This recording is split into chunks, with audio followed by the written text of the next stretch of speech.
Yeah, you had Fantasia had linear motion battle system. Destiny had enhanced linear motion battle system. Well, the regular Destiny, the remake had the whole chain capacity thing, which was something completely different. They brought it back in Tales of Graces, which was awesome, because I really hoped that they localized Tales of Graces, because it would sell very well.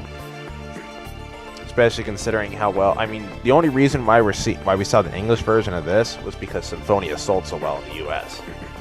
And it was because it was on the GameCube. I mean, when I first saw Tales of Symphonia, I knew absolutely nothing about the Tales series. I mean, yeah, I had heard of Tales of Fantasia, but I didn't realize, like, oh, wait, this is like an entire series of games? I had no idea at the time. Then once I played Symphonia, then I realized, oh yeah, it is. And yeah, then I got Legendia and Abyss. Gameplay-wise, Abyss is probably one of my favorites. I mean, yes, Vesperia was good, but it just felt too much like Abyss. It just felt like you take Abyss and replace the Feel the Phonon changes with, what do you call them? The Fatal Strikes. It's essentially Vesperia. Oh, and then you have, like, Altered Arts. Actually, no. Now that I think about it, it's probably not... They did change quite a bit from Abyss. Skills... Well, they changed the skills. Back in Symphonia, you know, you had the limited amount of skills. But, yeah, the skills as they work in Vesperia are very similar to how they work in Dawn of the New World.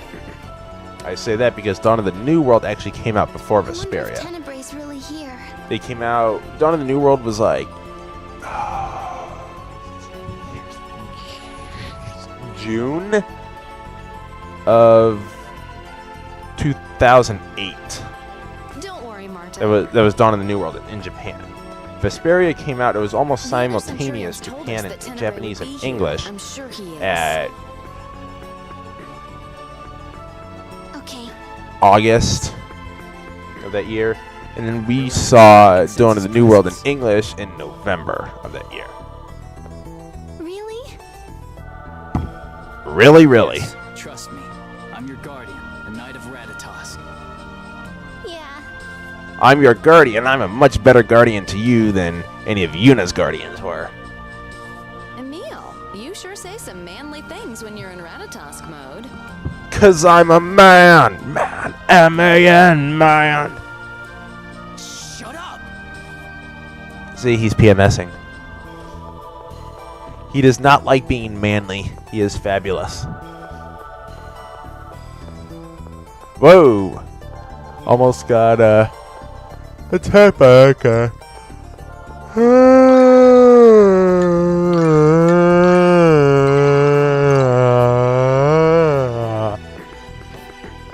That was an unnecessary yawn. But now I bet at least one person watching this is yawning now. I believe I've discussed this this topic of yawning already in a previous video, so I don't need to go over it again. And now we fight Abyssion! Oh wait, that was the first game.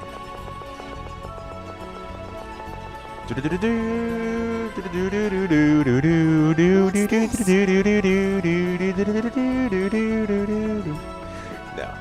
I don't know. This is where we found Shadow, the summoned spirit of darkness, 2 years ago. But this wasn't here then. No, he's off serving Klaus. Maybe it's In some sort of 4,000 switch. years.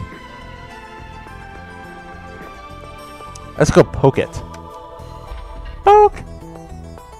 There, wait, a large sound? I'm not sure that large can be used to describe sound. Just like when you describe food as flavorful, it's meaningless. Flavorful means nothing because flavor can be anything. You could say that, oh, it's flavorful. Yes, it's full of its own flavor, because you can say each and every type of food has its own unique flavor, and it's full of it. Therefore, it's flavorful. So, therefore, flavorful really doesn't mean anything. It just means that, oh yeah, it's just like saying cake is flavorful, which means yes, it's a cake. Actually, that's not a good example, because as we all know, the cake is a lie.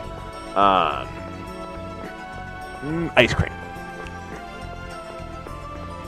We take ice cream for example.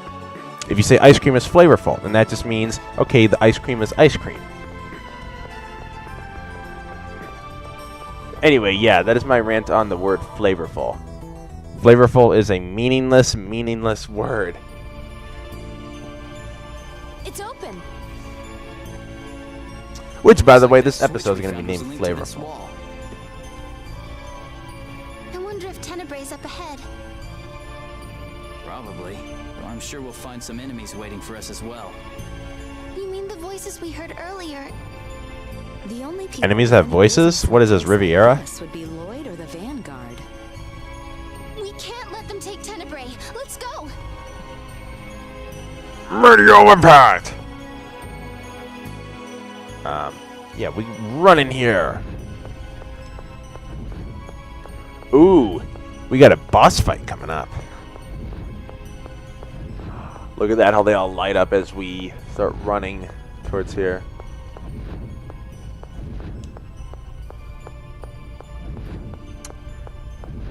This reminds me so much of the Magus fight from Chrono Trigger.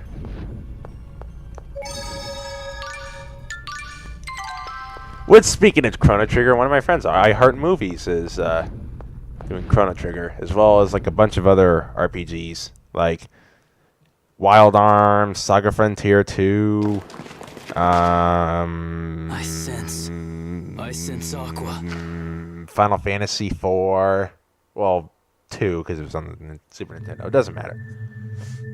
Yeah, but he's doing Chrono Trigger too. I felt was Tenebray returning to core form. How convenient. If Oh, look, a whore. Not so And a fast. pimp. Bitch, where's my money? You're not taking Tenebray. Beware my deadly cards. I'm I'm gonna go Chris Ferguson on your ass. Just accept the fact you were beaten. I bet that nobody knows who Chris Ferguson is. If you knew who he was, then you would know why cards are deadly. Wow, Richter is owning us. Actually, no, Sheena just got owned.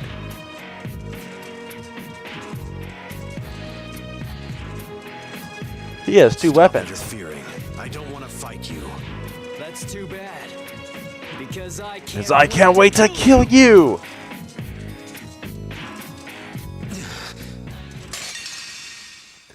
Boss fight! Now, one thing about this boss fight, chances are I'm probably going to cut it right there. Yeah, as you notice, he actually is quite a bit of a higher level. You're not actually meant to win this fight. This is one of those fights where you can. It's just like when you fight like Kratos in the Tower of Salvation in Symphonia. You can get away with losing that fight, and oh my God, he failed! Oh, shit. Yeah, that hurts.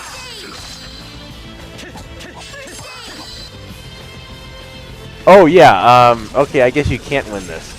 Yeah, because he has unlimited health. There's a couple of those fights in here, but yeah. So you cannot win this fight, even though I'm completely capable of doing so. Because as you see, he has infinite health. He's like the invincible Tubba Blubba. Which, by the way, in Paper Mario, I really have no idea what happens if you get into a fight with invincible Tubba Blubba, so I'll have to... Okay, then. I'll have to find out what that is. Whoa, what in the world is this?